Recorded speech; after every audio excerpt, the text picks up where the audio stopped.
Anak-anak Indonesia ini terpenuhi gizinya. Dia pengen anak-anak Indonesia ini tidak ada yang kelaparan. Kenapa orang sebaik dia gitu mesti dikhianati? Please deh, kami juga tahu kali itu air mata buaya. Sejak kapan negara ini tuh wajib memenuhi gizi anakku? Sejak kapan? Kami tuh juga tahu akal-akalan aja itu ya, biar jalan terus proyeknya. Masa udah jadi ketua mau di stop? Kan sayang ya kan? Bu, semuanya juga tahu tugas negara ini bukan meningkatkan gizi anak, tapi tugas negara ini untuk mensejahterakan rakyatnya. Kalau keluarganya udah sejahtera, itu gizi anak tuh udah selesai, Bu. Pengen anak-anak Indonesia ini tidak ada yang kelaparan.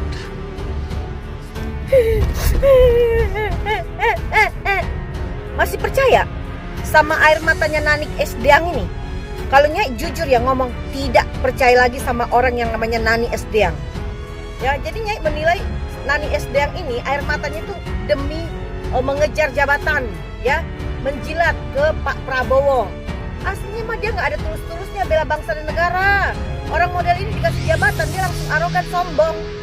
Jadi Nyai nggak percaya sama air matanya Nani Esdeang betul-betul tulus membela rakyat dan negaranya. Itu hanya kamuflase demi cari muka ke Pak Prabowo. Pandai kali ya Nanik Esdiang ini, kepala BGN yang baru ini ya. Pandai kali ini menjilat, drama acting. Pura-pura nangis itu di hadapan Bapak Prabowo. Menangisi anak-anak yang tidak makan, anak-anak yang kelaparan. Gak ada anak-anak yang kelaparan. Orang tuanya memperhatikan anaknya, dikasih makan itu pagi, siang, sampai malam. Bukan tugas kalian para pejabat.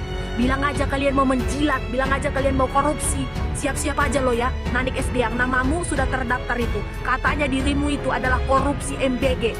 Dia pengen anak-anak Indonesia ini terpenuhi gizinya.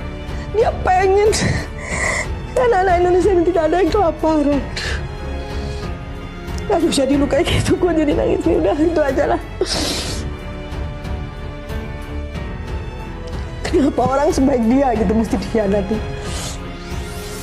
Saya bukan melihatnya sebagai presiden, tapi sebagai manusia yang sangat punya ketulusan, punya perhatian besar terhadap anak-anak Indonesia harus dikhianati. Itu aja. Mau jadi intinya di negara kita ini atau pemerintahan kita ini untuk mendapatkan jabatan dan mempertahankannya itu salah satunya adalah apa? Menjilat, jilat. Pinter juga ya, negara ini memilih perempuan sebagai kepala BGN. Karena apa? Karena pinter nangis. Jadi biar masyarakat kasihan. Tapi perlu diketahui rakyat lebih menangis karena pemimpin tidak amanah. Tidak dapat mensejahterakan rakyatnya. Padahal sumber daya alamnya melimpah. Program hanya menguntungkan segelintir elit saja. Kepala BGN Nanik Esdeang menangis saat bicara MBG. Gak tega sama presiden. Kenapa orang sebaik Prabowo dikhianati? Nah, tangisan Nanik Esdeang pecah karena ia merasa sangat sedih dan kecewa atas pengkhianatan serta kasus korupsi yang menjerat mantan Kepala Badan Gizi Nasional, yaitu Dadan Botak, terhadap Presiden Prabowo. Di dalam sebuah tayangan wawancara di podcast Total Politik, Nanik Deang mengungkapkan rasa tidak teganya melihat Presiden Prabowo.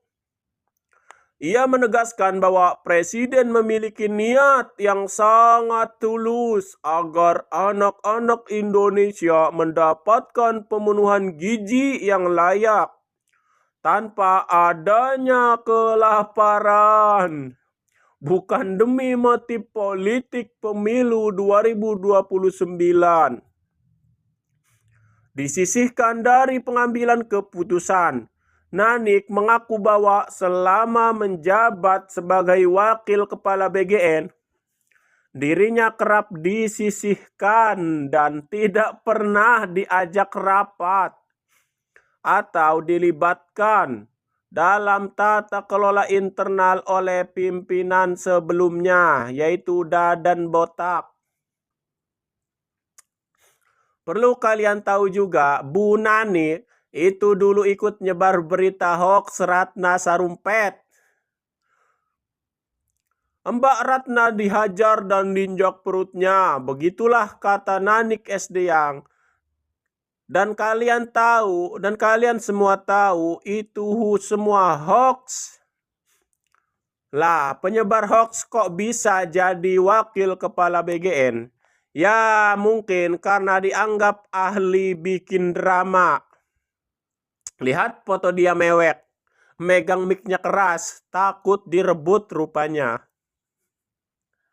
Rekam jejaknya, 2018, orang yang menyebarkan foto hoax Ratna Sarumpet di Facebook, menyebarkan kronologi penganiayaan fiktif via broadcast WhatsApp, dan membawa langsung Ratna Sarumpet menemui Prabowo untuk melaporkan kebohongan itu. Diperiksa polisi 2 kali, bersaksi di persidangan. Nah, pada tahun 2019, jadi wakil ketua tim pemenangan Prabowo Sandi. September 2025, nangis di depan kamera minta maaf soal ribuan anak keracunan MBG. Nah, di saat yang sama, aktif menyerang balik pengkritik program di media sosial. Nah, pada Juni 2026, dia diangkat jadi kepala BGN. Lembaga yang ngurus makan puluhan juta anak Indonesia setiap hari. Latar belakang gizi, 0. Keamanan pangan, 0. Yang ada loyalitas politik sejak 2018. Ini bukan lagi soal kompetensi, PS loyalitas lagi. Ini soal siapa yang dipercaya ngurus makanan anak-anak. Dan jawaban pemerintah adalah orang yang ikut sebar hoax di tahun 2018. Ini pejabat yang pandai menjilat, pejabat yang pandai acting drama di hadapan Bapak Presiden Prabowo. Tangisan Nanik Esdiang ya atas pengkhianatan kepada Dadan Hindayana.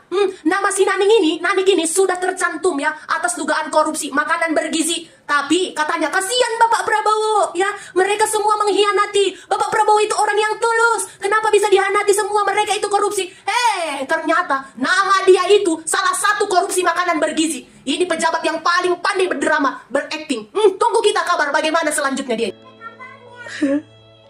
Saya juga sedih melihat potret pendidikan kita. Kenapa bisa-bisanya ada pemimpin yang mengkhianati suara rakyat? Dan saya juga kasihan betapa banyak anak-anak di luar sana, apalagi di pelosok-pelosok daerah, yang mereka jangankan memikirkan gizi, untuk mendapatkan akses pendidikan yang setara aja itu kayak mimpi buat mereka.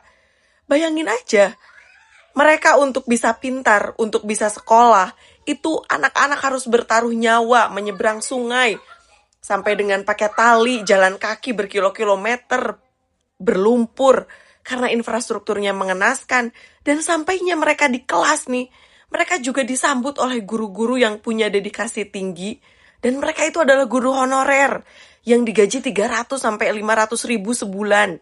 Dan itu pun dibayarnya tuh dirapel. Kenapa kesejahteraan guru juga dibuat stunting oleh sistem?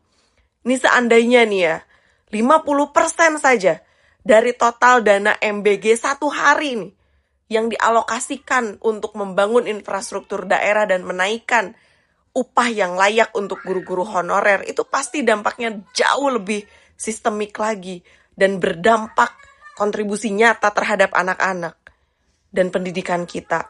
Pendidikan kita ini harus diselamatkan, bukan malah menyelamatkan oligarki.